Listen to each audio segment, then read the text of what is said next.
கருவேப்பிலை சேர்த்துக்கலாம். தக்காளி சேர்த்து நல்லா வதக்கலாம். தேவையான அளவு உப்பு சேர்த்து வதக்கிறேன்.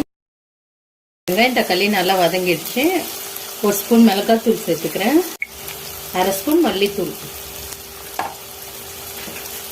சேர்த்து கலக்கி வச்சுக்கலாம். தண்ணி ஆட் பண்ணிக்கலாம். 4 டீஸ்பூன் மஞ்சள் தூள் சேர்த்துக்கிறேன். நல்லா கொதிக்கிட்டோம். அதுக்குள்ள நான் அந்த வடையை மிக்ஸி ஜாரில் போட்டு எடுத்துட்டு வந்துடுறேன்.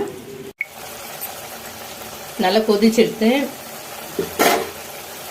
இந்த வடையை சேர்த்துக்கிறேன். இங்கே பாருங்க, நல்ல பவுடராக எடுத்து நீங்கள் கையால் புட்டு கூட போடலாம். ஆனால் இந்த அளவு இருக்காது.